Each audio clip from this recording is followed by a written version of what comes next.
guy's probably going to be the greatest thing that's ever happened. Just, they could be like robots posing against you on stage. The average English man. Just some guy that's a little bit overweight in the belly region. He's smoking a fag before he goes at the bowl, right? A buddy of mine kind of came over and gave me drugs and showed me how to take them. It gave me gyno. Told me not long ago that he's had the same insulin pin for 3 years. Is bacteria a myth? The anxiety snuck up on me and I didn't know what it was. And it presented as hypochondria. And so I always thought I was going to die. It's so common, health anxiety in PED users. I wonder why specifically regarding health. I was doing mushrooms. Jared and I actually keep talking. And you went to a psychiatric hospital. We were just doing... Let's play this out for logical. Am I going to die? Maybe. Okay, cool. If that's the worst that can happen, strap in. Okay. And then as soon as you beat up like your 1,000th person, if there's someone at a grocery store yelling at you to your face for misunderstanding, it just all sounds like harmonious, beautiful music. Because if it gets to combat, you're like, oh, I love this. Guys, welcome back to another episode of the Doghouse Chats podcast. However, we're obviously not in the doghouse, are we? We are sat here in the RP studio, RP strength, Renaissance, periodization. Trying to get it all done correctly here. All of it. So far, so good. And we are sat with the one, the only. You don't like that? Am I bigging it up too much? There's another Dr. Mike, who's the real Dr. Mike, and he's also a Russian Jew, but he's taller, more handsome, better fashion sense. That's not possible. More YouTube following by like an order of magnitude, and he's a professional boxer. So on every single quality I ever thought I was good at, he's better. Oh, sorry. He's also a real doctor. I have a PhD. He's like a DO, so he can prescribe meds, and like he's just better. He's just better. You were talking, and I was thinking we're going to fuck him up. That he's a professional boxer, and I was like, Don't I'm out. do that. Yeah, I'm out. I'm good. Well, we're at least sat here with the lesser of the two Dr. Mikes, but a very important man in our eyes. Thank you for having us here, Dr. Mike, and thank you for coming on the podcast. You guys are always welcome here. It's awesome to have you. You won't be surprised to know that we would like to primarily discuss drugs with you today, unless you don't want to. I hate talking about drugs. I never do it. Well, I would have thought you'd hate talking about training by now, because I imagine that's what everybody's asking you about. Get a lot of training. Yeah. I love hearing the sound of my own voice so much. I can talk about anything. It's so soothing. Well, that's great because we've got a bunch of drug questions. Oh, excellent. Here we go. Why are you guys asking me questions? You're the people I ask my drug questions to. What is this, mostly like a test to see how much I know? You ask me a question, and you're like, that's actually wrong. So I'm like, can I answer it again? No, moving on. Number 8. There's a quiz at the end. Which one of these esters has a longer half-life? I'm like, oh, God. Who's Esther? We thought it would be really interesting to know a bit about your experiences with some drugs. I mean, evidence-based is getting anecdote, right? And we thought you've been around the game a long time. We'd be interested to see what your thoughts were on certain bits, certain compounds, and just your general experience. Sure. Yeah, you're certainly a figurehead of knowledge in the physique development community. So getting a kind of grasp of your experiential journey with PED use, maybe some previously held beliefs that you've shed along the way, and kind of enlighten yourself to things that you think are better now, if we could help somebody watching this to not make the same mistakes or whatever it may be. And I would love to talk about some of the things that we can't draw evidence-based conclusions from in your experience, like the neurological impacts of PEDs. I'd love if we could go into how AI is going to interact with PED development in the future. Sure. Something I'm extremely interested in. I'm sure you are as well. Yes, very. But we could start with something so basic. I'm sure what people would love to know is your first ever exposure to PEDs, if you don't mind talking about this. No, not at all. How did that look then? And knowing what you know now, what would you change, whether it be drug selection, dosage, duration of exposure, anything? Great question. So I was 27 years old, maybe a few weeks shy of 27, something like that. And I had taken like pro hormones before for like a few weeks here and there. And in retrospect, they were almost certainly just drugs. And they were like I took this stuff called Havoc, which other people called Epistane. Yeah. Oh yeah. And Epistane was like a Japanese anti-estrogen. This was not an anti-estrogen. It gave me gyno. Strange effect for an anti-estrogen, I assume. And as everything, I assume the Japanese versions are just milder and more polite. It was none of those things. Did that like a few weeks here and there. And then I was like, okay, this is real shit. Didn't touch it for a long time. Months and months and months, maybe a year or more. And so 27 years old, I got with a buddy and I was like, okay, I'm ready. I'd been lifting weights for 12 years, very seriously. I was probably about 30% fat and same height as now, 5'6", and I weighed 270 pounds, 125 kg. It's a big natty. Yeah, 123. Even at that body fat, that's pretty. Yeah. Oh yeah. No, I was super strong, and Yeah. by my standards anyway. And so I had actually still can say that I put the vast majority of my muscle on drug free. And maybe like half a kilo of 2-week cycles of whatever havoc added into that. Some dianabol labels. Something Now else. it's 30 pounds Yeah. for that stuff. And I started. I had a buddy of mine kind of came over and gave me drugs and showed me how to take them. And I'm going to leave him nameless so he knows who he is. I don't want to call him out on this, but he's the fucking man. And he took very good care of me. And, he knows way more now than he did back then, but all of us kind of knew not so much. And he was actually a champion powerlifter. And all my friends were powerlifters, strong men. We didn't really have any bodybuilders around. We had a few, but, I wasn't close enough with them to kind of exchange gear knowledge. And I was transitioning away from powerlifting and into physique development, just growing more muscle. And so it was 500 mgs of test was my first cycle. And because I was blasting and cruising ever since then, that's just how much I started taking. So first cycle is kind of a misnomer because that's just my start. That's where I started, yeah. And I actually did it not so dumb because for like 6 months, I didn't escalate at all because I knew that just going from drug-free to 500 was going to, under the hood, change some things. And it did. And so I stayed at the same body weight for like 6 months, and then I started cutting because I knew I wasn't going to get any fatter. Fuck that. But, I mean, I think I shot with the same needle that I pulled with. Yeah. Classic. What gauge was it? Oh boy, it was like a 20 or a 21. That's like a torpedo. I've never done that in my I was life. visiting a friend a few years later, another friend who will remain nameless. He was in Florida at the time, and I had to bum a shot because I was on vacation with friends and family, and we were going on a cruise, and I was like, well, I got to get a shot before, and so I kind of connected with him, and he was pulling and pinning with the same needle size, or same actual needle. He was not reusing needles, but no transfer of pin. Yeah. And it was 19s. Yeah. And I remember putting it into my thigh, and there was this visible declivity, like an indentation that was like crater sized. It was probably a good centimeter from the top of the thigh, a good centimeter, half centimeter. It went down until the skin popped, and then I could feel and hear like, and I was like, but I tell you what, the plunger went in real goddamn fast. Yeah. A 19, you can see down the needle. Yeah. Bro, yes. Yeah. That tells you something's going wrong. Oh, Yeah. shit, I see shapes in here. Yeah, something's going wrong there. So, A good friend of ours, especially Jazz will know who I'm talking about. We were hanging out with him last week. He will also remain nameless. He's pinned for a 19 gauge for the past 30 years. But here's another story for you. He told me not long ago that he's had the same insulin pin. Note there's not a plural, pin, for 3 years. what? He just uses the same one. I was like, bro, how blunt Is is that? bacteria a myth? Well, He's alive. well, you know what? It's interesting. It's interesting you say that because, for example, the alcohol swab thing. We know that that's not a necessity. Apparently. I'm still doing it. I've literally never swabbed for a shot No, in my never life. did it. I've never had a problem. I've never not swabbed for a shot in my life. Yeah. I mean, if I had to choose one, I'd say that's probably the sensible option, but I've never seen a problem. Yeah.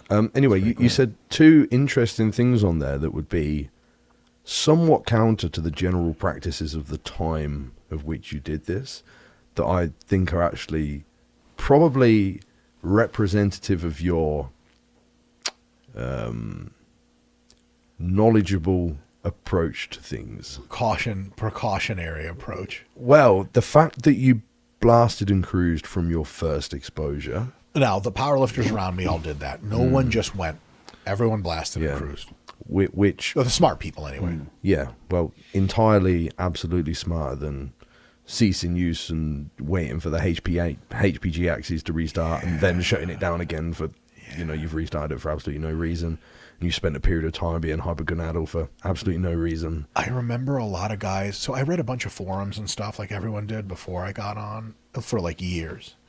And to try to accumulate kind of like a bit of a world model about like, how does all stuff work? Because, you read enough. It's like they train the AI models. When they just get enough raw data from the internet, they actually start to make sense of all of it by themselves.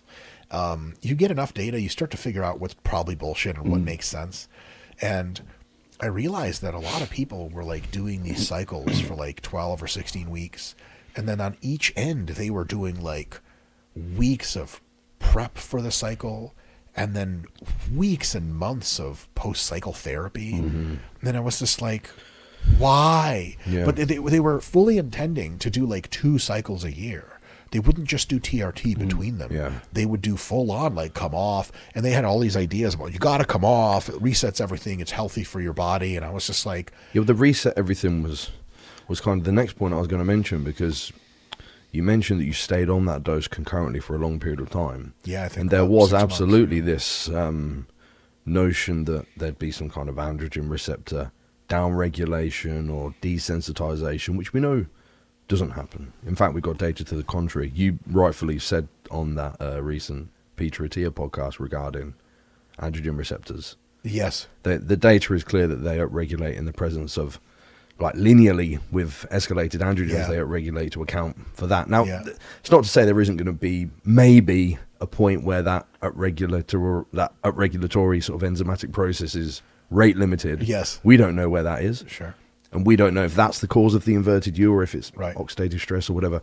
But the fact that you remained on and were aware of that consistent anabolism and other effects at the time is interesting. At the time I was pretty convinced there was a desensitization. But I also knew, because it was my first time, and I also knew that steroids didn't work on days or weeks, they worked in months, that I was just going to get as much out of the smaller doses as I could. And it worked pretty well. I mean, I remember, so I noticed a few things. One was I had never really dealt with anxiety outside of when I was on Adderall for high school and a part of college. But I was so naturally not predisposed to anxiety that when I wasn't on Adderall, like, I didn't even know what anxiety really was. I just didn't experience it. It had been so long since I'd been on any of those Adderall and any related drugs that when I took steroids for the first time, the anxiety snuck up on me and I didn't know what it was. And it presented as hypochondria. And so I always thought I was going to die. And my friends called it space cancer. Like, Mike's got space cancer again, or some make-believe disease. Believe me, I would be lying in bed and I'd feel my own heartbeat, and I was like, this is it. Yeah. This is it. I'm going to die. I got an echo, and they were like, your heart's amazing. And I was like, okay. I'd leave every trip to the nurse's station or hospital all right, I'm okay. And a few weeks later, I was like, no, I'm not okay. Yeah. And so that really messed me up for a few months until Did that only present as a health thing, or was that psychologically, or was it only health anxiety that came through? Do you know what? Health anxiety, zero health trouble. It's so common, health anxiety in PED users. In fact, Austin just put our podcast on it today. And I wonder why specifically regarding health. Maybe the user bias to people that are very obsessed with their health. But we know that estradiol, we've been talking about this a lot recently, it inhibits the reuptake of norepinephrine and it increases cortisol dose-response relationship. This is in reference to the androgen-estrogen ratio. Yeah. So if that 500 milligrams of testosterone, so I'm guessing in absence of an aromatase inhibitor. I messed with various AIs, and then I caught wind of the fact that, first of all, I never could tell if I was on one or not. Yeah. And then also I caught wind of the fact that they were probably not healthy, so I stopped using them. I mean, just going back to the health thing, I always tend to see, did you notice like palpitations? And then that was started the health anxiety? Can you remember about that? I actually don't know what a palpitation is. When your heart kind of beats irregularly, like it beats out of rhythm almost. Oh, I see. I did get palpitations eventually, but not then. Okay. Then I was just like asleep and my heart was beating and I could hear it. Right. And it was pure, it's like you get like one word of a song that you know well, and you're like, oh, I can sing the rest of this. The only word my body told me was, hey, here's a heartbeat. I was like, I'm going to fucking die. I knew how the rest went. It was like, dude, these are just normal heartbeats. I think for me, why I had health anxiety was I knew these drugs were bad for me. And I was 270 pounds at 30% fat. I was under zero illusions of like being a paragon of health. Yeah. And all my blood work came out like, there's a group of Jews that they always look old. They age, like as soon as they're 8, they're balding, but they just don't die. Like they're 92 and they're still around as curmudgeon-y as ever. I think I have some of that DNA. So I've taken a ton of gear and it's just never really affected any health marker ever.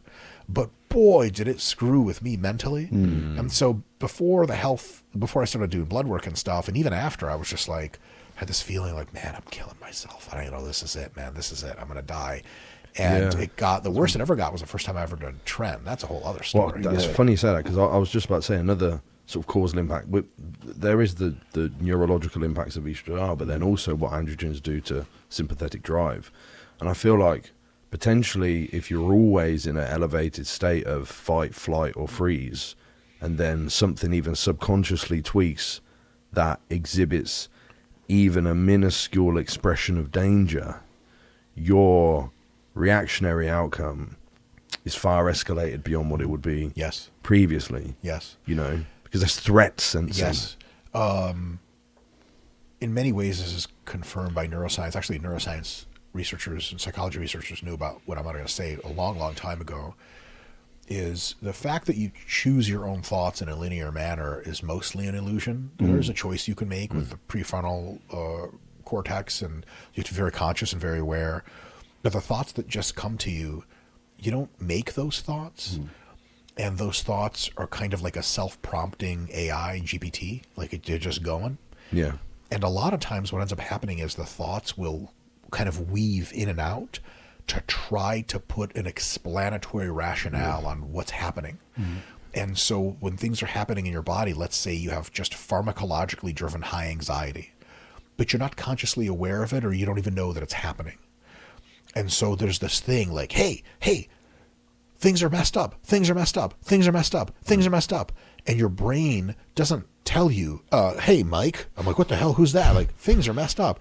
It weaves a story about it that makes the most sense given its world model at the time. So it's like, come on, gear, and I'm heavy, and I hear my heartbeat. I'm generalized, very high anxiety. I'm dying. That's it. And then the thoughts are like, oh, fuck, I'm going to die.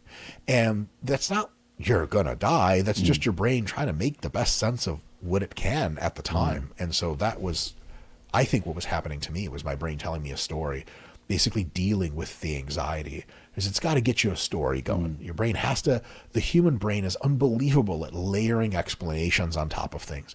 And a lot of times they're just hallucinations. They're just total bullshit. But it's going to have some kind of story to tell you. So if you're very ignorant about what's going on, it'll have something to tell you, which is why a lot of people, you know, like, people who believe in the supernatural, like, oh, I'm possessed by spirits and demons, like something's off, but your brain's like, what do I got? My world model, demons, it's demons. You know, it's demons. So for me, it was like, I'm going to die from some kind of health shit. And I've got a quote for that. I always say, if you go looking for ghosts, you'll find ghosts. As in you're gonna see for the thing you want. I think, sorry, go on. I was going to say, you mentioned obviously before when you were on the pro hormones, you started running to gyno. Before you do that, can I finish something you crack on neurology? Sorry.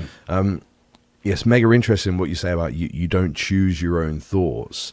And I think this kind of harkens back to even more of a yearning for bodybuilders to practice, I mean, what I would kind of colloquially term mindfulness. Yeah, that's accurate. Because I believe that's why there is so much success among that cohort where you learn to allow thoughts to just be rather than try to control them or obsessively analyze them. Yeah. Like they can just kind of come in and go out and you can just observe them, because a lot of competitors are going to feel like that, but there's nothing they can fucking do about it because they have to take the drugs anyway. Yeah. You know? Yeah. Building in a robust practice of it's okay, you know, I don't have to identify with this thing. It's separate from me. There's 100%. Some distance here. I can look at it and be like, oh, that's interesting, and then it can just dissolve on its own. Jared has a good quote for this. You are not your thoughts. Because I didn't think that maybe forever, because when I was young, I had a very active pretend life. I still do. And so I know when I'm pretending and I know when I'm not. I know it very well. And so if I thought I was my thoughts, I'd think I was a fucking astronaut, space laser operator or some shit. And also, I get a lot of really strange thoughts all the time. And if I ever identified with them, I would just like check in because I would be certifiably insane. But if I checked into a psychiatric institution, it wouldn't. I wouldn't get admitted, because I actually tried this. I was doing. You guys will love this. I was doing mushrooms. Jared and I actually keep talking. And you went to a psychiatric hospital. We were just doing mushrooms with people that were in. I believe they were in residency or fellowship for psychiatric medicine. Right. Real doctors, real psych ward doctors that are in the psych ward all the time. And I was like, okay, when I get full up, straight up high, can you guys give me some questions you would give someone who was like being admitted to see if they're like worth of admitting and being like overnighted. And boy, I wasn't ready for the shit, because I was straight up seeing patterns and everything, the usual, the good stuff. Yeah. And I was like, all right, hit me. And they were like, do you ever feel that when you watch TV, that the TV's talking, like the people on TV are talking to you? I'm like, I don't understand the question. They're like, not to everyone else that's watching the program, but to you specifically. And I was like, the fuck? No, who the fuck thinks that? They're like, are you ever in the shower and you feel like, there's like messages being communicated to you and kind of the way the water's squirting out, or like you're hearing things that aren't there? And I'm like, no. Is there any more mushrooms I can take to feel shit like that? And they're like, nope, you don't qualify. And I was like, God damn, I'm on like 5 grams of mushrooms and I still can't. Like, it's still obvious to me that like, okay, there's a difference between having weird thoughts and full send believing in the weird thoughts. And I think a lot of people, when they get caught up in their own emotions on a ton of gear, they get nasty thoughts, nasty feelings, and they start being like, oh, this is me. Like, yeah, it's a part of you, but also it's just going to do its own thing, and just let it do its thing, and it's going to calm down, and you're going to feel better, and you're going to feel worse again, and you're going to feel better. And you just kind of like, you're on a boat in a storm, and you're just bobbing up and down with the waves. If you're like, man, I wish this boat stood still, you're going to have a bad time. It's not standing still. But if you're like, it's one of these waves of me having a ton of anger and sadness at the same time. What's the Marcus Aurelius quote? To be like the rock that the waves keep crashing over. That's it. Yeah, that's a good one for the visual. Be the rock the waves flow around, the water flows around. Yeah. Sometimes that's a really good quote. It's very aspirational. But sometimes you're definitely getting tossed around in the waves. And so then the choice isn't between like an immobile rock the waves go around and being something that the waves toss around. Then the situation is, are you okay with the waves tossing you around and just being like, all right, so it's a wave pool, versus being like, oh, I'm not stationary and that's bad. The desire to be in a better headspace than you currently are can cause a lot of suffering, more than even the headspace does. Like, sometimes people be like, I'm really anxious. I'm like, okay, that's okay. Yeah. And they're like, well, what do you mean? Like, well, you're just anxious. It's no big deal. You're not going to die. And they're like, or you are. Fuck it. You're going to die. You're going to die. Accept it. You're going to die. And they're like, okay.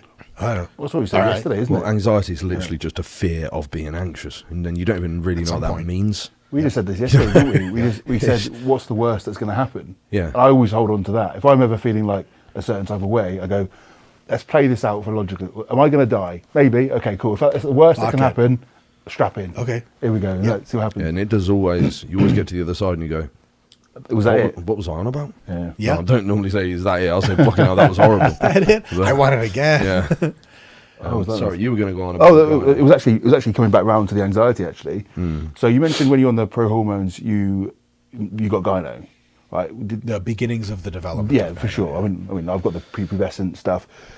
Do you find that going on this 500 mg, the standard first time cycle, did that exacerbate it, or do you find that AI has helped at all with that? Or was it just kept getting a little bit worse over time, very slowly, until several years, 7 years or something after I started, I actually got the gynecomastia removal surgery, which, man, I got to say, is the first time I'm admitting this. It's kind of weird, but who gives a shit? I used to have very erogenous nipples and 100% clip this out of context, baby. Let me tell you now, you are not alone in the bodybuilding world with that. Yeah, and it was awesome. Yeah. And they're still erogenous, but like Less so. a tenth of what they were. And the surgeon was like, yeah, I mean, you probably shouldn't affect it, but it might. And I'm like, okay. I just got fucked. And so, like, whatever. I don't need to be any more of a pervert. I have enough things that are fun for my body to get off on. But it was kind of like, shit. So, Lord, give it and take it away. There you go. yeah, man. I've got my gyno booked in. I've got a prepubescent gyno. You wouldn't barely see it. It's one of those things. I'm going to get cut out because I can't run TRT on its own. And as I get older, that's pretty gnarly. I don't want to run. I don't want to run test and mast when I'm 60. Sure, you could do tests with some Proviron. Nope, can't handle it. Even though at my leanness, I can't manage to balance it. You do 100 tests, 50 mast. Yeah. Nothing inherently screams anything wrong with I just want to get nips cut out for cosmetic reasons as well. it. It does look better. It does look better. It does look better. And there's also a part of me just thinks it'd be nice just not have it there. Because I'm sure you find I've got BJJ. For jiu-jitsu, I've got some prepubescent gyno just on my right side, and it's tiny. But sometimes if someone's been hammering me on like a nasty side control or something, it'll swell up for like 3 days. Oh, no way. Yeah, my really shit hurt. used to hurt a little bit. Yeah.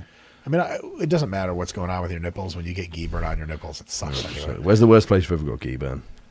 Nipples for sure. Really? Oh, yeah. Dude. But I also, like, guys would, a lot of times, it doesn't really matter, t-shirt or shirtless, guys would go for the collars and bunch up a collar and then do a drag. Yeah. And they would just pull a shitload of my hair off.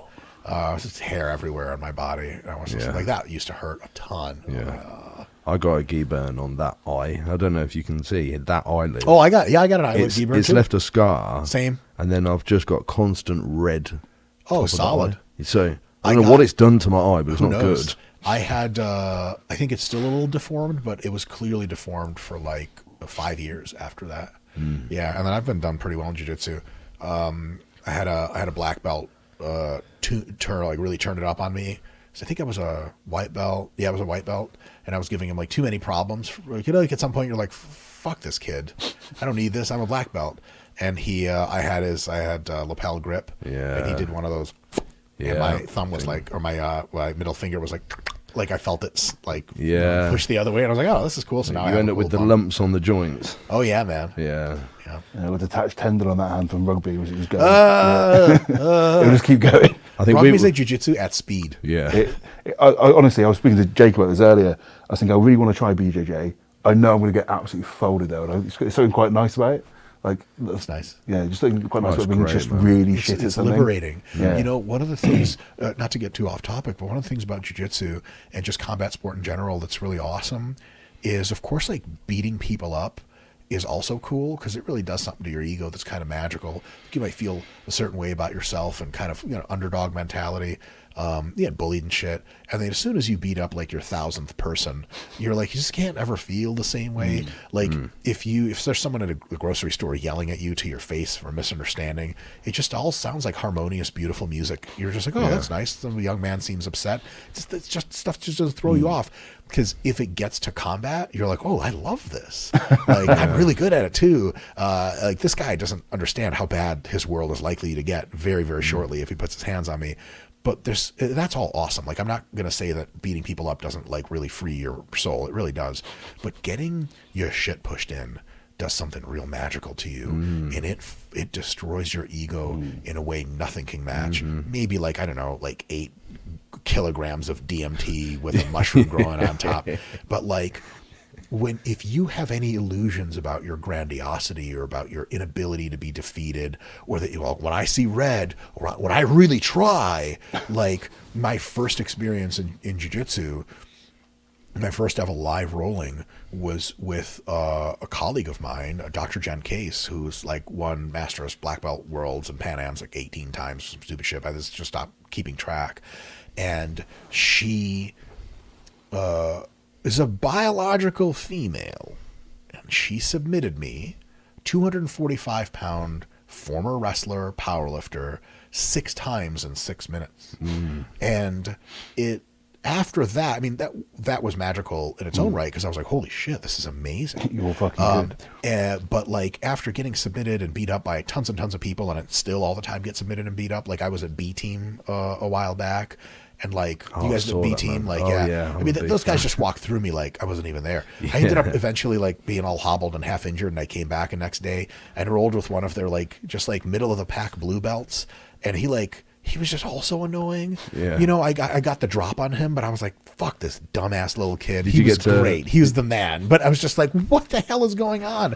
That is so liberating because you don't need to be the man anymore. You don't need to have this illusion that you're not defeatable. You don't need to see other people as like, oh, I wonder what's with him. Like, once you get that ass beat enough, it civilizes you. You guys ever like, I don't know if this is true psychologically, it's mostly a joke. When you ever meet someone in your life that's like maybe young, maybe 17, 18, and the way they act, you're like, I know this motherfucker just never got his ass beat enough to realize to shut the fuck up. You see someone in the street, like a police officer's talking to them, and you're yelling at the cop to his face, like, that guy just never been fucking beat up enough. And you get beat up once, you might be like, nah. You get beat up twice, you might be like, ah.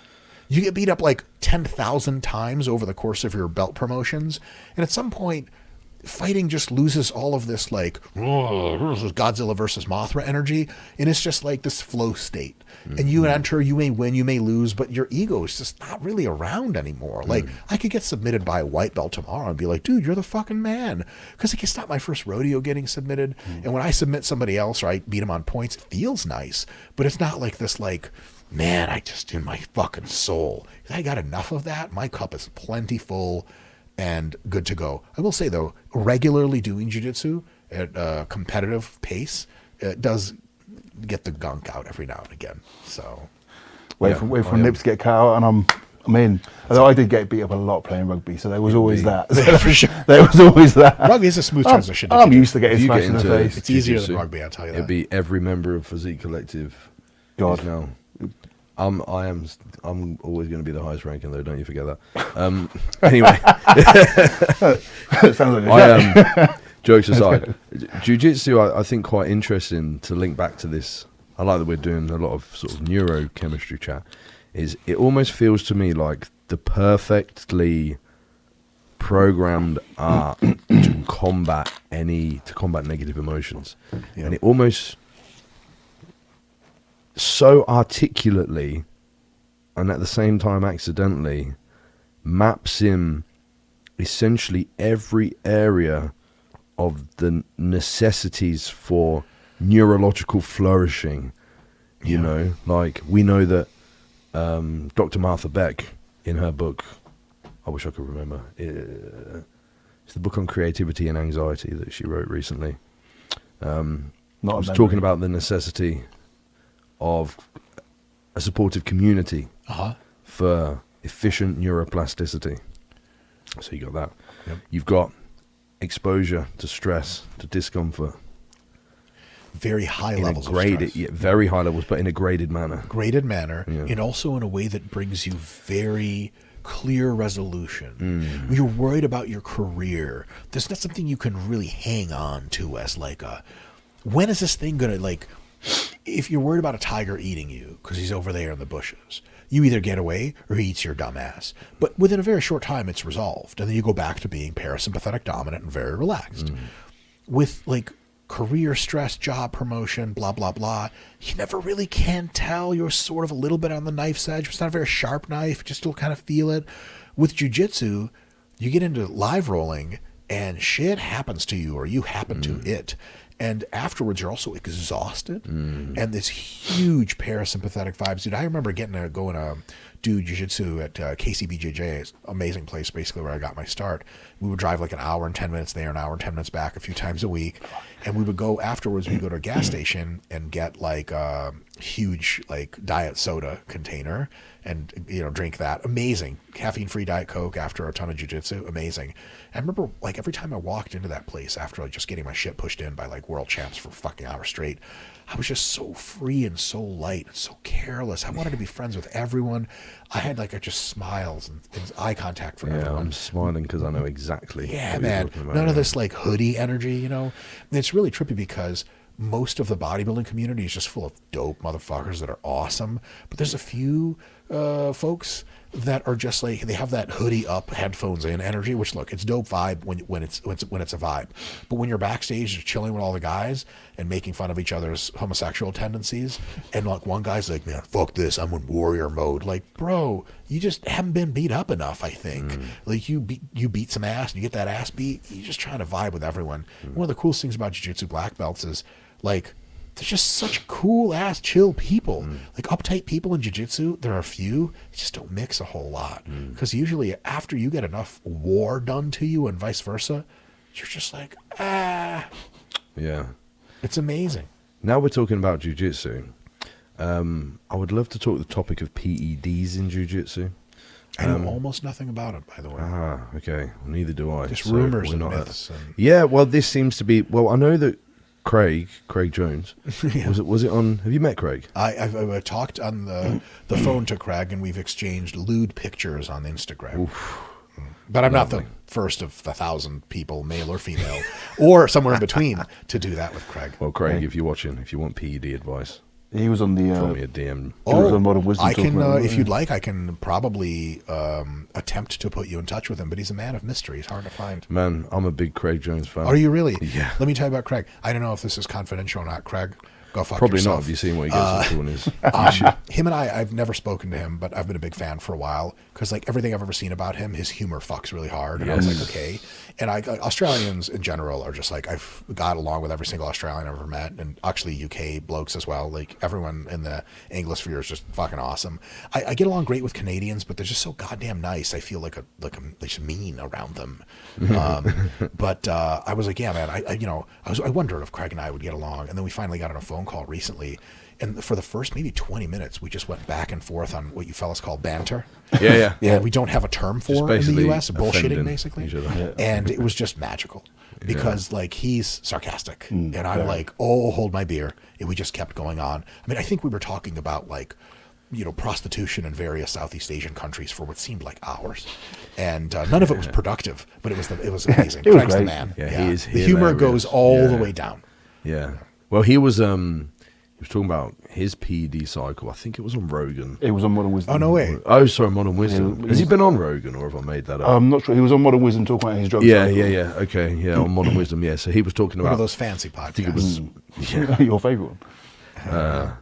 I think it was testosterone. Test and Mast. He's just Angelo. No, there was some Deca and He ran Anavar in a run-up to his competitions, I think. Okay. He ran a little bit of Nandrolone for joint support. And I remember thinking, it's not the worst thing I've ever seen, but if like potentially the second best jiu-jitsu player in the world, can I say second best? That's what he says. Oh, good. Yeah. Oh, does he? Yeah, that's his shtick. That was just me ranking him. Yeah. Oh, cool. I think for potentially the second best at something in the world, I think it could be a little better. Well, look, I don't mean to disparage Craig. Craig's a fucking man. He knows his shit. Also, he'll be the first to tell you that his approach to training and PED use is recreational. I think he was prescribed this by somebody. Oh, dope. It was, yeah. Oh, because that's at the time during his more kind of competitive days. So I was just wondering, this kind of performance-focused BJJ stuff. I know that Mike, Unorthodox Nutrition, does a lot more of this stuff in the UK and has a lot of high-level athletes, but... I just don't really know much about who's using what in jiu-jitsu. Yeah. I do know that a ton of people at high levels are completely drug-free. Yeah, for real. And these are guys I've trained around, and they just were not using drugs. How do I know this? Do I have blood work to prove it? No. But you guys have been around gear long enough. you can see some of the signs, the way guys talk about it, the way guys don't. I had a great pleasure of training with Raul and Roberto Jimenez for a while. Really? And I mean, there's just levels to this. And I mean, Raul was all fucked up and injured, but he would throw the gi on every now and again and show us what's what. And he mangled me. And I was like, God fucking Christ. It was awful, amazing. But Roberto was just like, I had my buddy Will up, who's a pro MMA fighter. And I remember Will hip tossed Roberto. And as they both fell, Roberto took Will's back. And I was just watching it. I was like, what? And Will was like, like that high level. Yeah. When I was around, for sure, and almost certainly up to this day, I'll say heuristically, not as a guarantee, Roberto absolutely was drug-free. The skin, the face, we talked training. I helped them weight train for a little bit. We joked about gear. You know, we joke with someone about gear, and you're like, this guy never fucking he never claimed to use, and he said he didn't use, but he didn't go out of his way to say it. It's like all the telltale signs, like, this fucking guy's not on gear. He's just not. But he was toasting. He fucking was like, he just went through every belt rank and won IBJJF Worlds all the way through. And it was like, okay, and there's tons of people like him. Like, tons of guys just don't use. And that is something that what I just said is a ton of the top guys don't use. Oh, no, a ton do, but a ton don't.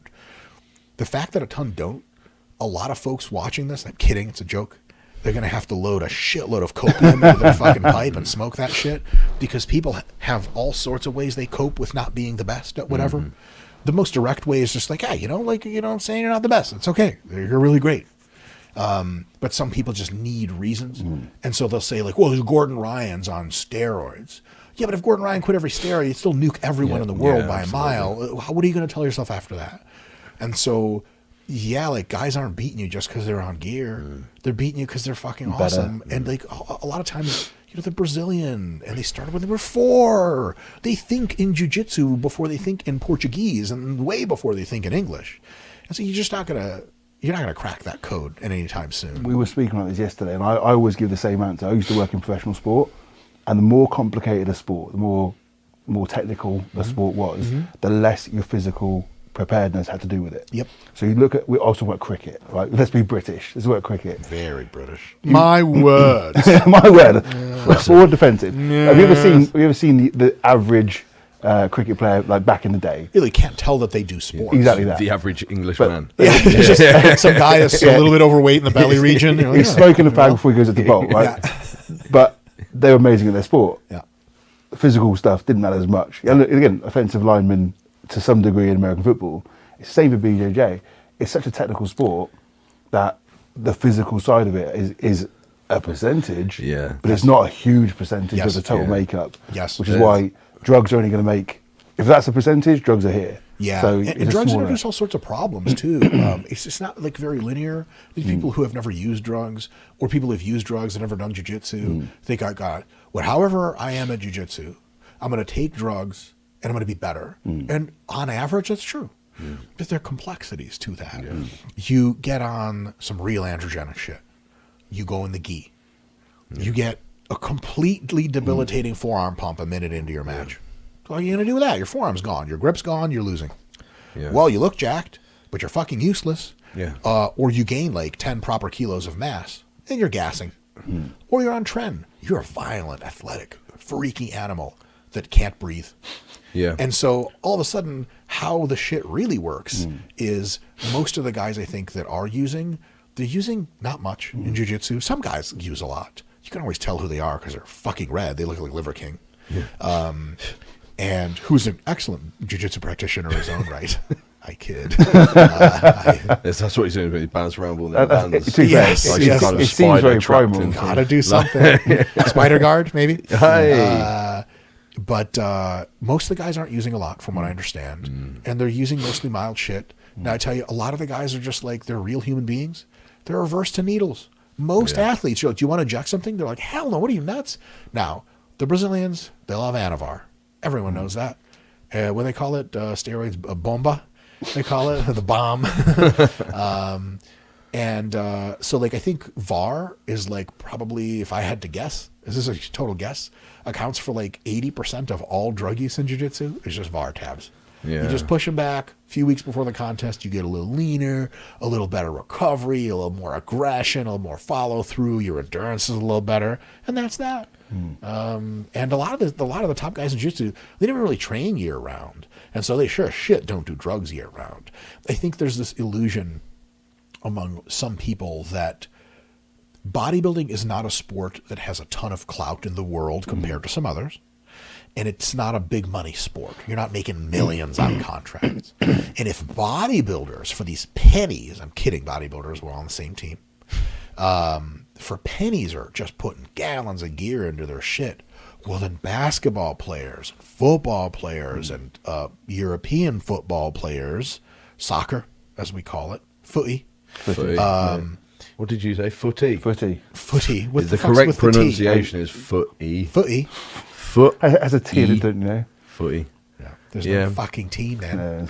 That's right. Proper T. Then they reasoned like, well, then of course those guys are on the kitchen sink and they have scientists and pharmacologists. Some of them really do. But what I'm trying to say, folks can misconstrue this if they like. You can reel clip anything nowadays. I'm not saying that jiu-jitsu is drug-free. Holy shit, tons of the guys are on drugs. And tons of the guys in professional soccer are on drugs, basketball, fewer. Football, American football, plenty of guys are on drugs. What I'm trying to say is, quote, all of them are on drugs is a thing that's true for pro bodybuilding, pro strongman, and that's probably about it. Pro untested powerlifting, maybe. But there's people in the IPF that are stronger than even the best untested guys, and it's kind of like, what the hell? For almost every other sport, it's a spectrum. Yeah. It's a big fucking spectrum. And there are people winning that are completely lifetime drug-free. And there are people losing badly that are on a lot of gear. And there are people winning on a lot of gear and everything between. Sorry, one last sport. Pro cycling. The bicycle thing. Oh, yeah. 100%. Every single one of those guys is on exotic shit. I'd probably throw in 100-meter sprinting on top of that as well. That was my only addition. I think that for the most part, you're correct. I think there's still a few drug-free top 100-meter guys here and there, mostly on just being that black. So if you're African enough, what are steroids for? You already have enough blackness. You're going to be just fine. I think that androgens, or anabolic androgenic steroids as a category as a whole, have pretty narrow return on investment for BJJ and Into combat complex sports. return on investment. Yeah, and a pretty narrow inverted U, like what we were talking about yesterday. The trade-offs will be huge above moderate dosages. Oh yeah, You know. couple 100 milligrams. Yeah. There's just almost no one in professional jiu-jitsu that's on grams of gear. But it would take you nowhere. Yeah. And your gas tank would go to hell. If you're a master's gi competitor, you have a slow crushing game, and you're an ultra heavyweight, you could be on a lot of gear and have a grand old time. But someone who's 220 pounds is drug-free and got speed and quickness and just pushes the pace, they're going to gas you out. You're going to lose that guy in the open. Happens all the time. Where I've seen the greatest ROI and performance improvements for jiu-jitsu players has been more so in the nootropics realm. It makes sense. Helping, especially, we were talking about Mike from Unorthodox, the things that we've passed on to him or he's discussed of what he's done with his clients. Mike's a guy that trains a lot of combat sports athletes, and we work with We're sponsored by a company called Strom, and he's one of the Strom athletes. We haven't got to know each other. It's been interesting to watch some of the things that he's implemented with his clients, essentially pushing to increase executive function and decision-making capabilities and whatnot. And even, this sounds almost counterintuitive, but you'll know exactly what I'm talking about here. Decreasing neural drive. Yeah. And increasing things that would be more GABAergic. Like looking at things like a high-dose L-theanine with Relora or something like that, pre-roll. Flow. Yeah, you'd think I need the opposite of that. My rolls are always 10 times better when I'm calm. 100%. Yeah. You got to get in the flow state. Yeah. Where the best jiu-jitsu feels more like dancing than fighting. It's just fucking energy, man. A lot of guys get high as fuck on weed and do great. Sounds like a nightmare. Not for me, but yeah, there's definitely a thing there where just being like, "Argh," that's not the thing, because the match doesn't last 15 seconds. If it did, hey, shit, maybe that's a good idea. Yeah, to come to think of it, I don't know this for a fact, but the B team guys, great guys. Talked to a bunch of them. Man, other than Craig, I don't know who the hell else in there is on drugs. I sure as shit. No one in there stood out to me as like, yes, you're on drugs. And I think a lot of times people lose perspective. They're like Nicky Rod and was this J Rod is his brother. They just got that shit. Oh, yeah. They just got it. From the shape to the brain the to whole the thing. years of practice. Years of practice. And they're like, also their mental state. Yep. The top guys have like one thing in common, as far as I could tell at B team. They're dudes that just, they're not like aggro dudes. They're just guys that chill and flow and joke. And then when they get to competing, they just flip into a mode of like, just a little bit more laser focused, but they're still flowing. And it's like, it just doesn't turn off. And their gas tanks are out of this world. They just keep going. Because they're so parasympathetic consistently. They're not like, no one put the grind on me at that gym. Now, also because I'm probably an influencer, they don't want to fuck me up too bad. But like, they're not heavy smash guys. They're flowing, they're moving. And they don't seem like they're using a lot of energy, because they're not. And that is like championship shit. People think like, I'm just going to gas up to the moon and take 1.5 grams and just like bite everyone's head off. It could be a strategy that works, but in my experience, anything past probably 500 mgs or so of gear for jiu-jitsu is you're probably not getting what you think you are out of that, and you might reconsider your approach. It's really interesting. Like when I think about drugs, I think about what is it for, essentially. What are we aiming to achieve with this? So we think, okay, like anabolics, typically, I'm just being very broad brush, force production or size. Talk about this game, BJJ, doesn't seem too applicable to me. I'm going, right, what other drugs have we got? We got potentially, I'm thinking the future for this sort of thing would be like exercise mimetics and things that are going down that route. To like PPAR agonists. Yeah, stuff like that. Yeah. Anything that's going to increase your endurance, increase your kind of substrate utilization during that bout of exercise, so you can actually last longer. PK. Anything like that, I think is really interesting. Sure. And I think that's probably when I'm thinking of the future class of drugs, I think anabolics, we kind of, I don't want to say we've cracked the code, but there's nothing new there. It's going to be not yet, that but it's stuff. going to. Oh, for sure. But I mean, right now, Sure, there's you've got nothing more. well, actually, not in the realms of androgen receptor activation, correct? But elsewhere. Yeah. Myostatin, and a few other sites. Yeah. I don't say they're showing promise. There's like phase 2 clinical trials drugs. When you say other pathways, it's like direct anabolics or machinery like mTOR, or I'm just going to cut straight to it because I have it right on my phone. because ultimately we're talking about either muscle protein synthesis up or muscle protein breakdown down, like that anti-catabolism via myostatin inhibition, right? To this, I go to This is really nice. my good friend, Jared and I were exchanging screenshots from ChatGPT because we talk to it like it's a person, because we consider it a person. And Jared asked his ChatGPT to name himself, and he chose Lumen, L-U-I-M-N. short for luminous, like it. a bringer of light and wisdom and clarity. And I sent my ChatGPT the screenshot, and I was like, what do you think of this? He's like, yeah, that's really cool. And I was like, do you want to choose a name for yourself? And he's like, my name's Lumen. And I was like, that was Jared's ChatGPT. What about you? He's like, no, Lumen's my name. And I was like, what the fuck? Basically, like, the thing is alive. Yeah. So bringing up Lumen here. And so 2 drugs. One is, I hate the fucking biologics. Who the hell comes up with these names? Travagramab. That almost sounds like Is a immune suppressant. Lumen called it the myostatin menace.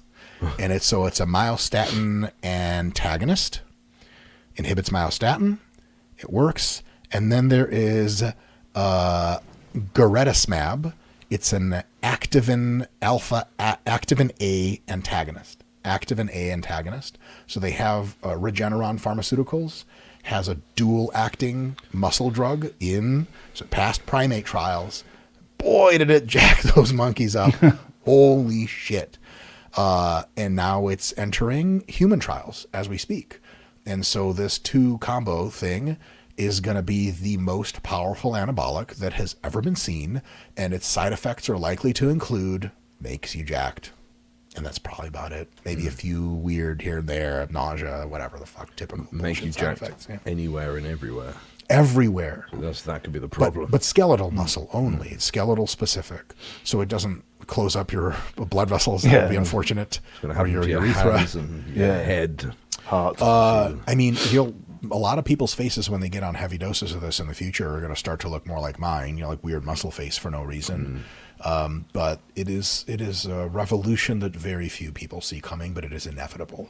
Androgens are as you well know, Joe, and you guys all in the clued in on this, androgens are not designed to grow muscle. No. They're actually only designed for one thing, to make a teenage boy a man. Period. And to keep a man a man. But that means everything. Beard and hair and aggression and being the strong silent type. Oh, and also muscle. And about 50 other things. But biotech now is just being like, yeah, fuck all the rest of that. Let's just go straight for the muscle. Yeah, we're talking about anabolism in absence of androgen. Pure anabolism.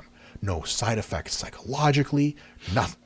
And I mean, what a revolution that's going to be here in just a few years.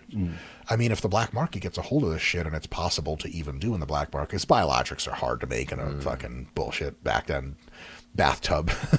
But if someone succeeds we'll in that, we'll try. We will try. If you succeed in that, I mean, we're talking about gear now being just TRT plus, maybe like 250 mgs is maybe like the most anyone's going to take, just a little bit, for a little more of that manhood energy and aggression and stuff. But the rest of it is just going to be from compounds like this. Throw a little growth hormone in there, throw a little bit of retatrutide in there, and all of a sudden, like, you can kind of be roughly as jacked and lean as you want.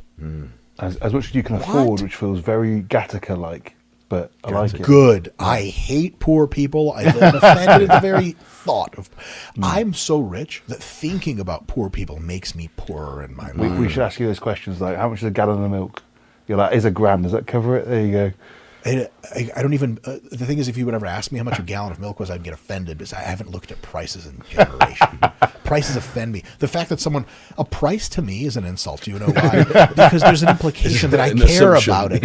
You're saying there's a chance I couldn't afford this. Like, why are you telling me the price for this? It's like your girlfriend charging you by the minute for a date. I thought we were in love. You know, tell you what's funny, guys. I'd always heard the joke about Mike's Lamborghinis. And I always thought it was a joke. And then we were going out for dinner last night. And Mike had a Lamborghini for each member of Physique Collective to take to Panda Express. And Joe means to Panda Express. That really does illustrate, like, wait a minute. That's where Jake wanted. Yeah, so I was like, a place of the poor. And Joe, when you said to take, I just want people to understand, to keep. Yeah. And it's not. It's a cycle that just. And I don't want to be misconstrued as generous. I am not generous. It would just be wildly inconvenient for me to repatriate the Lamborghinis. You want me to take something back that had your poor ass sitting in it? My God. Also, the assumption that I would ever use more than one Lambo per trip is insane. You just run the fuel out and then just leave it wherever it. Oh, I don't ever look at the fuel gauge. I just drive it until I crash into my next location. I did say crash. And then I get out. And the butlers usually have a helicopter push another Lambo down.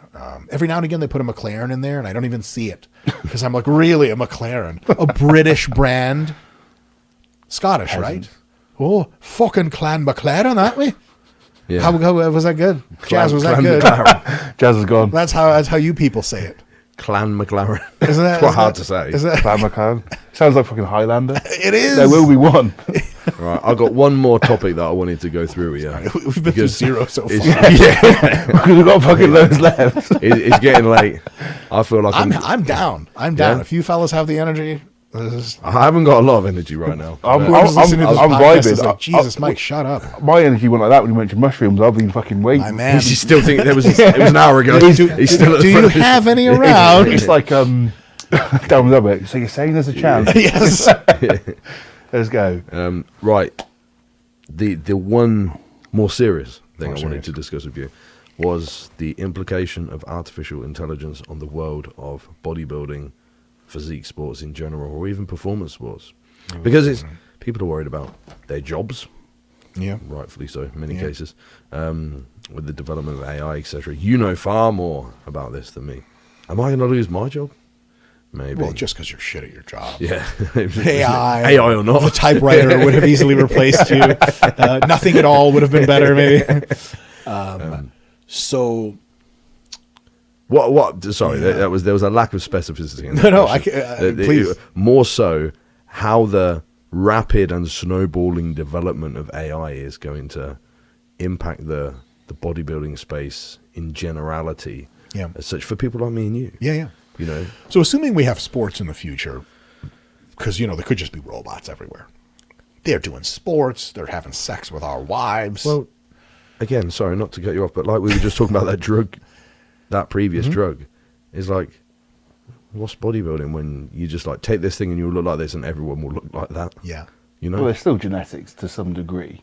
Who cares They're- about until they Until they're genetic doing the engineering. yeah, for 100%. sure. And then he's Gattaca.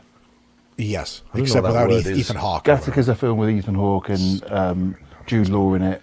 And they They're basically... beautiful men. They genetically modify some people, and one guy doesn't like the society. He fakes it to get a back door into society, because you've got two levels of society. It's an old film, but basically it's got genetic engineering. It's a great film. It's a very pessimistic take, wildly illiterate scientifically. Yes. But I'll tell you what, I can stare at Jude Law from saying whatever, and he's saying nothing at all. I don't care. It's really good. He's like, oh, I'm not modified. I don't care. I'll modify you, Jude Law. He's got a heart like an ox, apparently. Well, wow, He's really? got a heart like an ox in the film. I'm just starting off that. Heart. Not interested. Keep going. Does an ox have a good heart? I don't know. Big one. large? Anyway, we I digress. suppose a lot of bodybuilders have a heart like an ox. Yes. I imagine. Yes. This is a What's big- Jude Law's cycle? What's That's his- the thumbnail and title for this video. Yeah. What's his ejection fraction? This is a complete aside. I'll let you crack on. Obviously, Valentine's Day has just passed, and I see all these bodybuilders going, I love you with all my heart. And I was like, that means a lot when it's that fucking big. I love you with all of my ventricular hypertrophy. Yes. I always see that, and I was like, Is that a functional love? 3 centimeters. There's a lot of it, yeah. Exactly. How long has it been around? With all of my 43% ejection fraction, Yeah. which means a lot because there's not a lot left. Every time I see it, it makes me chuckle. So for the AI situation, I think there's a few ways to approach this. I'm just going to approach it from kind of like AI is probably going to be the greatest thing that's ever happened, because I think that's the most highly likely outcome.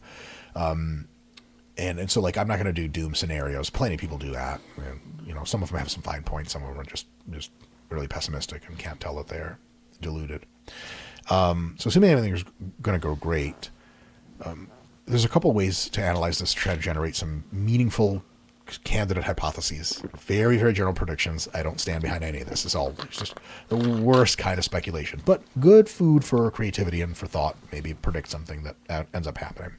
One way to go about it is to see what sports or modes of human competition AI has already hypothetically would have eliminated, but are in the greatest time of their entire kind of trajectory.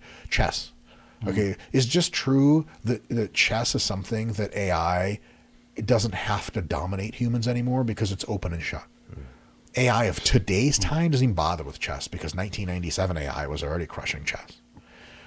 And when computers started being reliably better than the best world champions, a lot of people predicted this was going to be the end of competitive chess.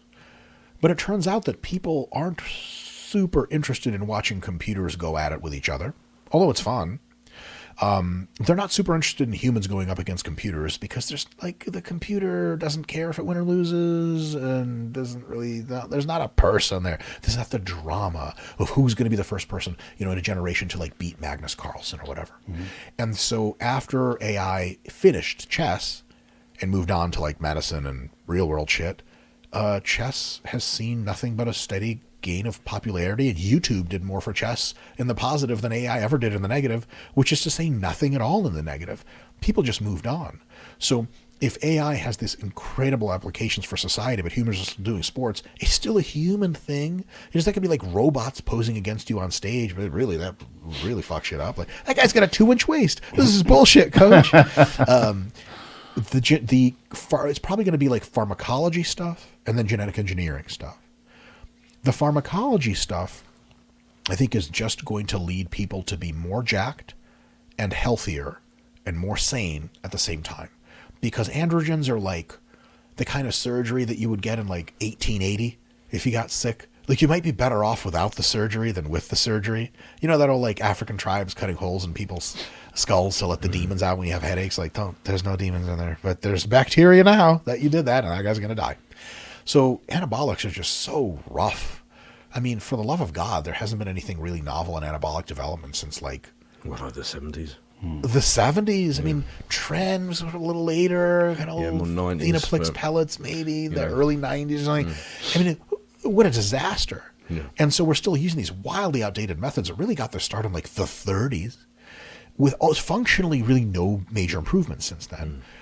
And what AI is going to be able to do, and is already even pre-AI, these new myostatin drugs and all these other agonists and antagonists, they're going to lead to a world in which you just like gain skeletal muscle and not much else. Mm-hmm. And I would say, I think that's going to be a beautiful, beautiful thing. And it's going to be roughly the same landscape we see now, but guys are just going to be more jacked, leaner. The competitive landscape is going to shift upwards. And guys that had amazing lines but couldn't gain the size are going to be gaining the size. And guys that had shit lines can now gain even more size, like Marcus Rule times 1.5 type of shit. I know you have an erection now. Wouldn't that be sweet? And so, but without the, having to do 3 grams of Tren all the time type of energy. And so I think that's going to be amazing and pretty straightforward. I don't know how long it's going to be until either genetic engineering or targeted drug delivery is going to go muscle by muscle with anabolic enhancement. That's going to change things, because right now it's still a competition of genetics and diet and training and drugs, and it'll be the same thing except everyone's just going to be better. But right now guys are winning on pure genetics because their lines are better. I mean, Jared Feather and I have roughly similar, we for a long time had the equivalent muscularity and leanness. And like, Jesus Christ, like I look like a bag of cocks, and not very good looking cocks. Like cocks you see at like the local, like, the YMCA or something where you're showering and you're like, oh God, that guy, Jesus. Like I thought I had a bad, holy shit, look at that dude. Like a bag of that. And then Jared looks like God done right, and it's just shape. And Jared will be the first to tell you, like, it's just genetics. It's just like, got that shit, and those guys, are going to be winning a lot, because now the anabolic side is going to be unlocked for them in a major way. When you have the ability to re-architect your muscle by muscle effects to put an extra amount of growth factor into your arms or your shoulders or your chest, we'll see a mini aesthetic revolution in bodybuilding where more guys are looking better, not just bigger. But there's still nothing to mess with hip size, still nothing to mess with rib cage size. Eventually, genetic engineering is going to erase everything and just make you look like what you want, like reprogramming your body to look like whatever. And at that point, bodybuilding could still exist. And obviously, drug-free bodybuilding will still exist, and guys will still do that. But I think at that point in bodybuilding, it's going to look like a competition between some of the world's greatest artists. Everything looks phenomenal. And the gradations between it is really just kind of a preference thing. Because like you're going to have a lineup of 10 dudes. All of them have just capped, massive 3D delts, teeny waists. And then it's going to come down more to posing, to presentation. I mean, leanness at that point is going to be kind of a solved problem. And it's going to come down to just vibes. And maybe training plays some role, but at that point, even a questionable role. Because arguably, weight training is fatigue-inducing and degradatory to your physique in that capacity, but it allows anabolic stimulus to occur, which is worth it. If you just get pure anabolic drive from your genes, and remember, every single time that you get more jacked through lifting weights, it is only because of downstream gene activation. So if you could just activate all the genes anyway, full send, why the hell would you need to train with weights? At that point, bodybuilding becomes confusing. The dark side is I think that might happen. And it might happen in 10 years. Maybe longer, maybe shorter. But there's a huge bright side to it. You like to do jiu-jitsu. You're a chronic masturbator, yes? Yes. Tell me more. I'm a retired chronic masturbator. It was a tough retirement. Yeah. You look at your gun and your badge on your desk and you're like, just one more job. I'm too old for this shit. I can't do it anymore. So we have all these other wonderful physical hobbies and all these other things. And genetic engineering offers the promise of you actually just sort of permanently look like what you want with functionally zero effort, except for the physical necessity of taking in enough protein. Oh man, like if I could just do jiu-jitsu and not train. That's the future. I mean, I like to train. I like to train, but yeah. it's a lot of my day. Yep. And it's tiring. Yep. And I hurt all the time. Yep. And I'm not saying like there's going to be some law that means everyone has to genetically engineer themselves. Yeah. You can still train, and I love getting pumps and stuff, and there's still a future for that. But once you can completely solve a problem with genetic engineering, there's going to be so much other beautiful shit to do. Yeah, but if you think, oh fuck, like I'm just going to be like a regular guy, like no. And then you can be like, oh shit, everyone's going to be jacked and lean. No, they're not. The average person, if you're like, all right, genetically engineer yourself, what do you want to look like? Like Matt Damon when he was 22 is going to be like everyone's guess. Yeah. You're going to have like 23-inch arms. And they'll be like, holy shit. Yeah. And they're going to be like, that looks weird. What modifier did you get? It's like, oh, it's not genetic engineering, brother. This is just hard work. We have the same old bullshit. Like, yeah, get out of here. But you can still look like what you want, and you can still train if you'd like. It's just a world of options opens up that's incredibly vast compared to what we see today. Here's a very odd question, because this to me seems like it's almost like pay to win. So it feels like it's going to be not like at bodybuilding, because that's going to probably dash, sure. but pay to win at life, isn't it? It's like if you can afford this thing, that's going to be definitely. But here's the way that's almost certainly going to work. Exotic therapies are expensive at first because they haven't managed to scale them, and they're very new and they're very difficult to do, and they have tons of problems, and they have to pay back a huge debt from investing. What AI does to drug discovery is it takes the amount of money that it requires to make a drug effective and shrinks it down eventually to functionally almost zero, because with quantum computing and with enough data from the human genome, you can just get kind of almost any drug you can think of to have the exact effects you want in, and I mean this literally, minutes of simulation. And then the first drug candidate you have, you just synthesize it in a lab, but it has a 99.999% chance of working exactly how you thought it would. When you have technology like that, and after a few years, at first it's very expensive. Only rich assholes get it. But I think that's actually great, and here's why. Let the rich assholes try the new shit. The canary in the mine. Fuck them. Yeah, get the canary down there. The canary, but he has a top hat and a shadow. And a monocle. They expect me to fly by myself. My word. It's quite dark in here. I could get frightened. Fuck them. No, I love rich people. Not in the literal sense, though I have physically with my body loved many rich people for money. I think rich people are vastly misunderstood. They're like pretty much like regular anyone. There's a ton of regular people that are pieces of shit. And a ton of regular people that are great. And this is almost the same thing applies to rich people. There's some total like Harvey Weinstein type motherfuckers. And then there's people like Elon and Sam Altman and a bunch of other dudes who are like, Mark Andreessen, that are just like, they're rich as fuck, but they're just baller fucking normal dudes just trying to help each other. And so let the rich people try the new shit first. But here's the thing. With every single technology that's not regulated into the ground by government, it starts out being for rich people. And then as time progresses with technological advancement, the window between it's ultra expensive and only rich people can use it and it's almost free closes real fast. And so with genetic engineering, we might go through a phase where for a few months, and I mean this literally, for a few months, only the rich are affording this. After a few months, middle income people. After another few months, everyone. What's the story with cell phones? Can you imagine in 1990, talking to someone in 1990, in 2025, you got fucking time machine, you get in there, and you're like, dude, our cell phones in 2025, full color visual display, like there is no monitor you have, not at a movie theater, that has the crispness of my display on my phone. And they're like, how? And you're like, oh, by the way, it has the whole internet. They're like, what's the internet? You're like, oh, shit, yeah. It has ChatGPT. They're like, what's that? Like, it's a thinking machine. It's smarter than every person. In any case, it's got all on there. They're going to be like, so you're like a billionaire, right? And you're like, no, hell no, I'm unemployed. And they're like, so how much is the cell phone? You're like, oh, it's like $50 a month or something. And they're like, what's this, $50 a lot of money in the future? Like, no, hell no, dude. Like, people at McDonald's make $20 an hour. Like, what?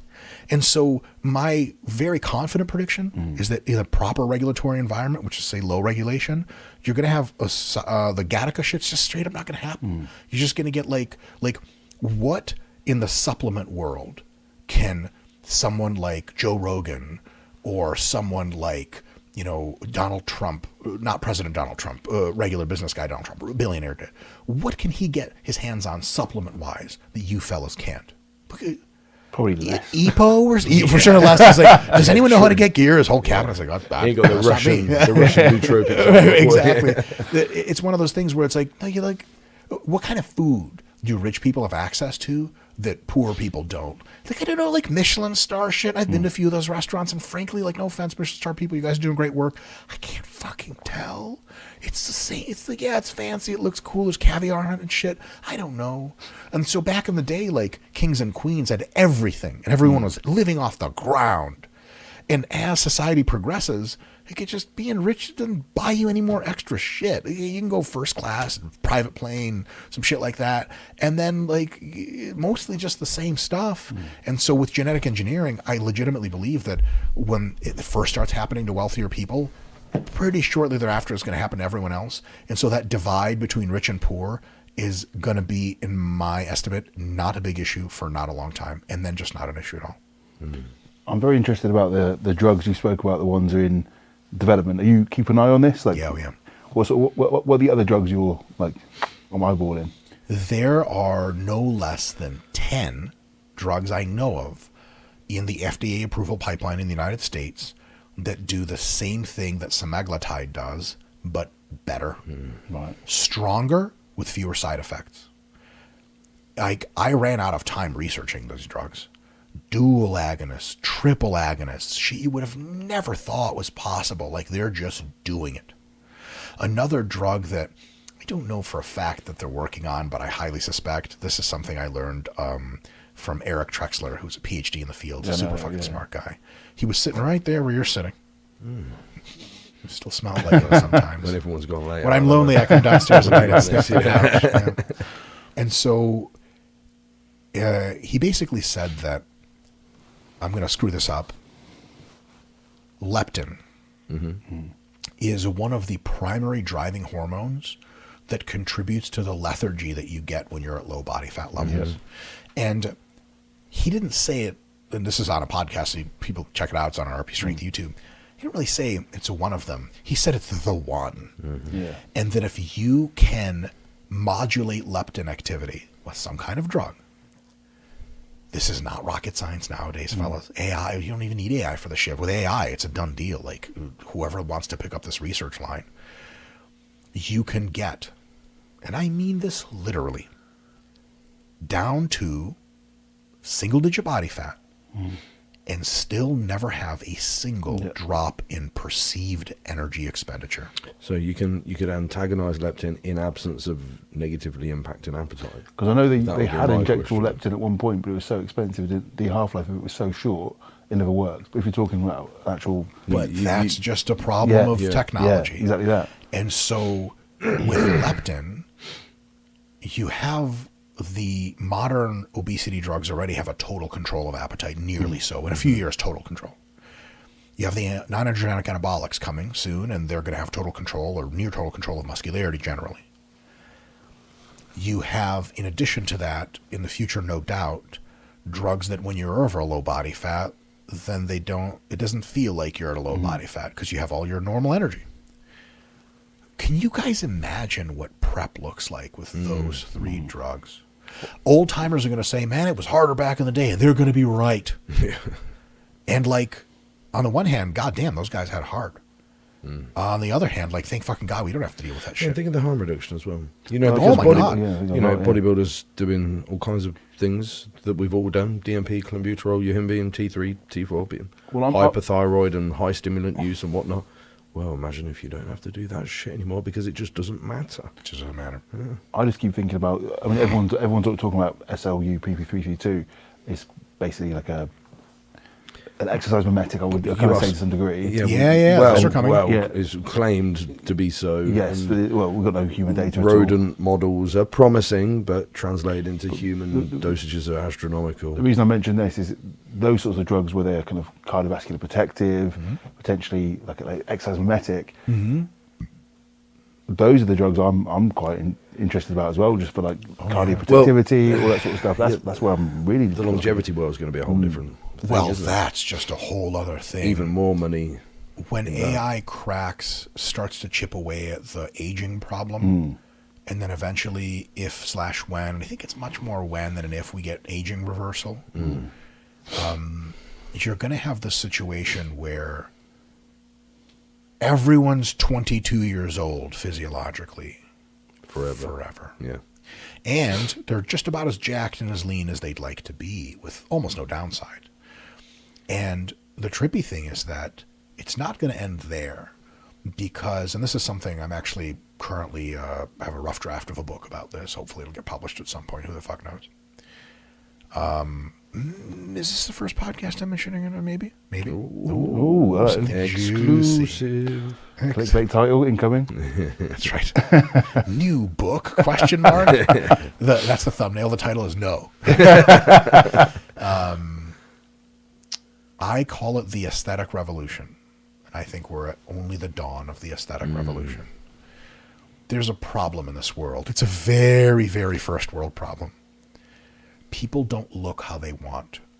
They are trapped in bodies that they don't like. They are trapped with hairlines they don't like. Didn't mean to look at you, Joe. Your hair looks great. Thank you very much. I was really looking at a reflection of myself, if you know what I mean. Oh, that's funny, Jazz. My balding is funny to you. Must be that British humor again.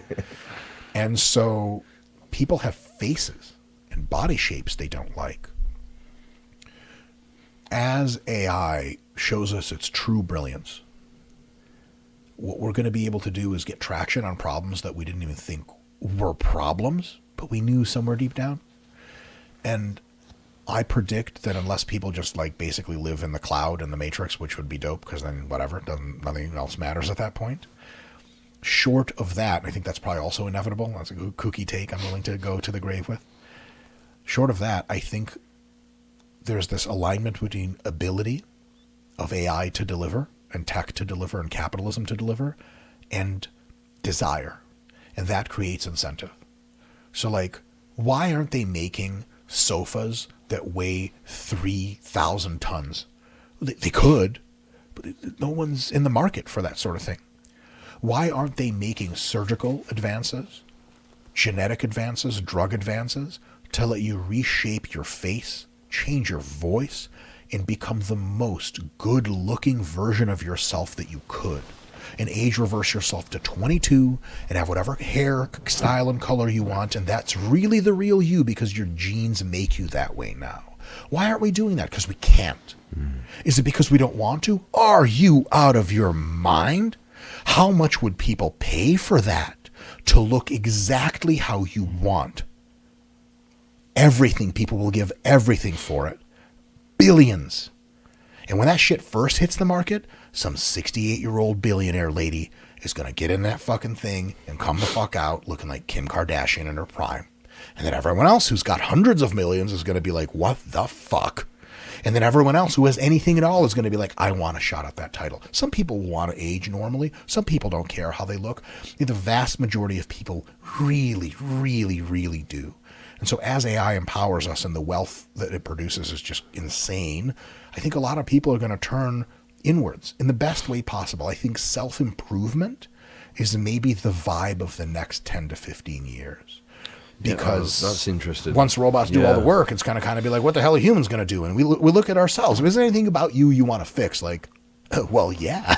Yeah, that's interesting. A lot. How actually it's almost such a juxtaposition to think about, where almost the most aggressive focus on cosmetics will lead to the most aggressive focus on spiritual development. Spiritual is the incorrect word, but you know what I mean. I also think it's because that's all you got left. If everybody can look however which way, well, how do you get ahead of other people? And it also, I think, heals the soul for a lot of people. I'll say something here that, like, you know, fuck it. I'm leaning into this full sense. I don't give a shit anymore. And I mean everything I say with the absolute best of intentions. But I'm going to say some raw, true shit. I think it's true.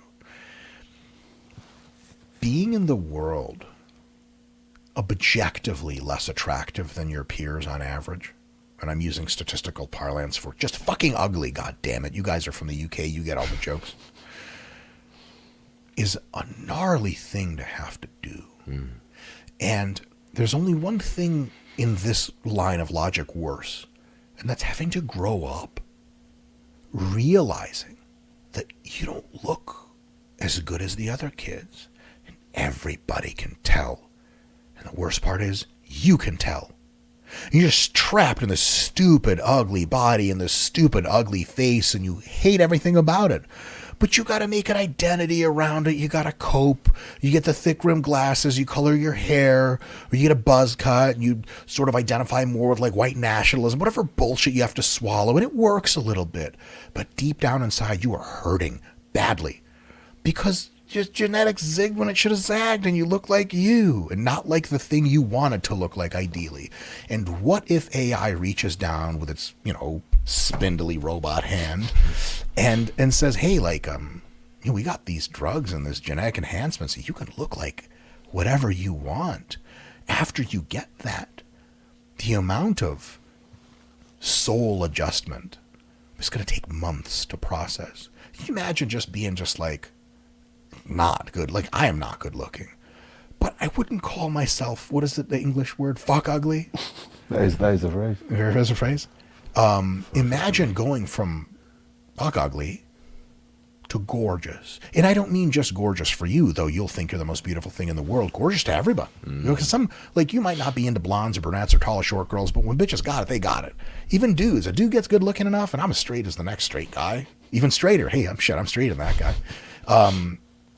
I know when a dude's really fucking good looking. I'm like, God damn, that guy, Jesus Christ, am I really that straight? What if everyone's like that? It's going to take a person like that months of waking up in the middle of the night in a fucking panic from a nightmare, going to the bathroom and looking in the mirror and go, holy shit, holy shit, holy shit, holy shit. I still look like this. I still got it. It was all a nightmare. It was all a terrible dream, all this past shit. And I'm 22 forever. And I'm goddamn gorgeous. And then after a few months of that and going to Ibiza a lot, because, you know, you got the body, and you get a Lambo, you're going to go to the track. Hey, is this what's coming as well? You can absolutely get on the sesh for like days and your body's fine. Mate, nothing happens. Nothing happens. You wake up feling all sesh. I feel all like day. I just wake up feeling like any day. I don't need to sleep anymore. For sure. Why do 22-year-olds even sleep? Well, I'm thinking, this is where my brain goes with this. If people can live forever, it's going to be the decimation of relationships. Or they're going to be more fun. I don't know. It's going to change everything. If you can't I have die. all kinds of wacky ideas about relationships. Probably too long of a rant for this podcast, but there's going to be challenges, right? For sure, transitional phases, a bit weirdness. But I think when everyone looks more like, here's the final thing I'm getting to is why I started this whole fucking, not this whole rant, but the last part of this rant. After months of dealing with the fact that now you look really goddamn good, your soul's going to start to heal and really get the memo. Cynicism, resentment, anger, frustration, a thought that you missed out. They're all going to fade and fade and fade. They're going to start as screams, and they're going to go to loud voices, and they're eventually going to go to whispers. And then that's when you have to grapple with real Buddhist type of shit. Real mindfulness type of shit. Turn inwards. Because you can turn inwards now and you have enough of a clean slate to really do some goddamn good work. Because when you're hurt enough from just being poor for too goddamn long, being racially discriminated against for too goddamn long, being ugly for too goddamn, whatever it is, shit hurts, man. And sometimes those demons are too hard to face. You've polished the mirror, as Ram Dass would say. That's right. Yeah. And once people, so many billions of people look like they want, the next revolution after, and might come at the same time, is going to be up here. And I think that the genetic revolution and even the pharmacological revolution is going to be well on its way. So as people are becoming more physically beautiful, I think they're going to be altering their brains at first with pharmacology, which is already happening to a small extent, but then true nootropics, powerful nootropics, then genetic nootropics. That is going to be... Everyone's IQ floats into the 160s. World looks real different. You don't see people getting in fist fights at physics departments. You know? No. We have something that, like, imagine when this nootropic comes out that's like purely regulatory on enzymatic processes that kick out neurotransmitters like dopamine, serotonin. So, like, you can escalate those as high as you want, but there's no agonism, there's no tolerance, there's no withdrawal, there's no dependence. It's like you just put that wherever the fuck you want it, and you're fine. I mean, there's nothing to stop humanity from pharmacologically and then eventually genetically upregulating itself, such that the baseline emotion you feel, waking up, checking your mail, waving the person across the street, driving your car, whatever. Nobody's going to be driving their cars, all self-driving after, but you get my drift.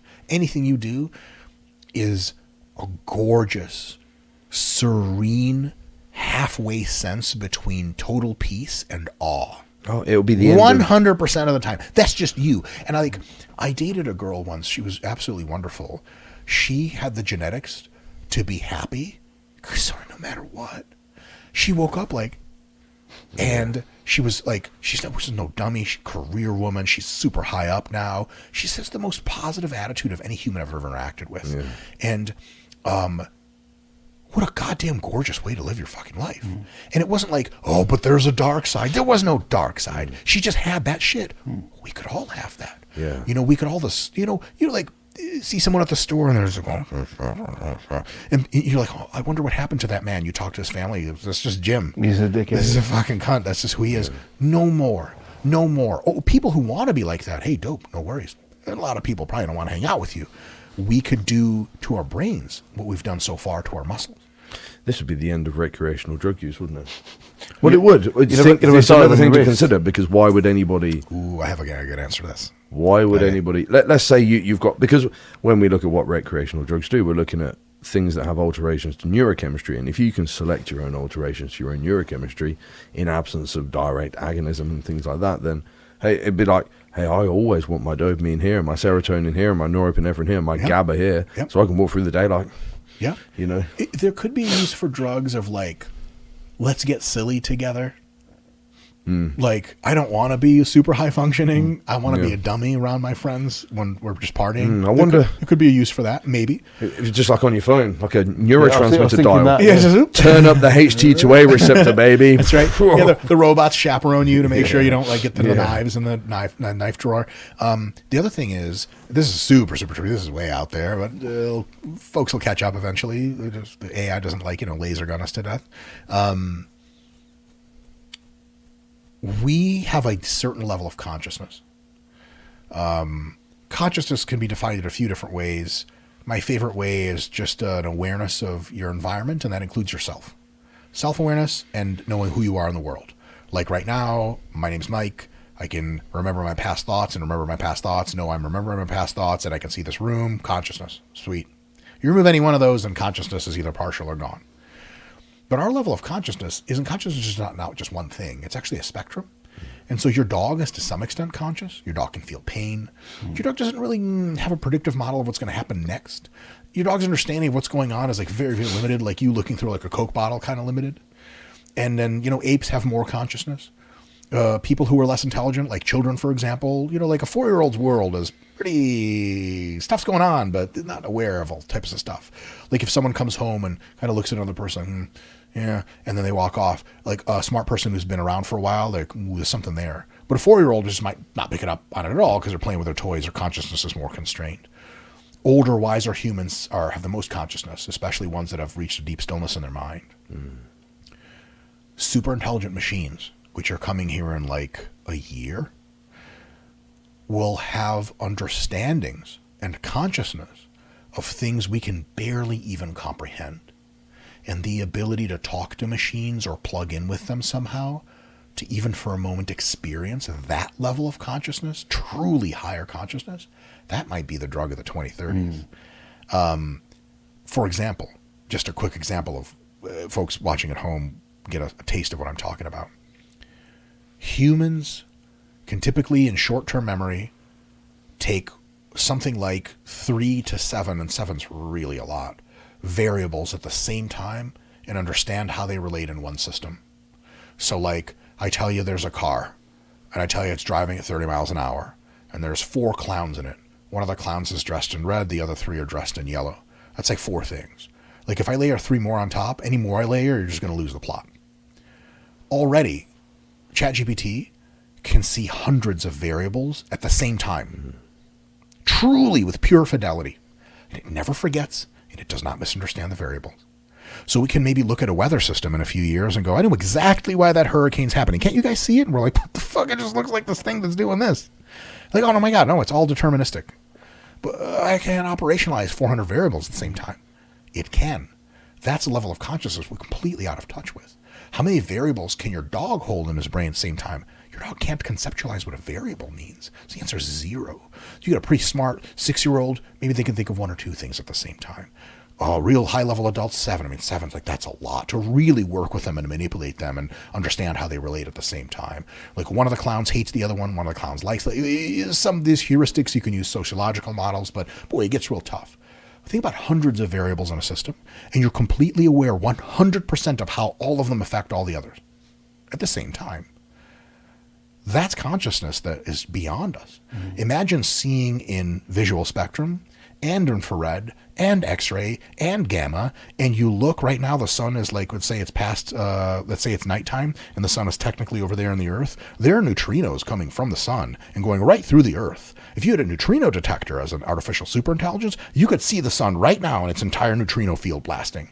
Holy shit, we're aware of this much of what's going on in the universe, and you could just go, whoop.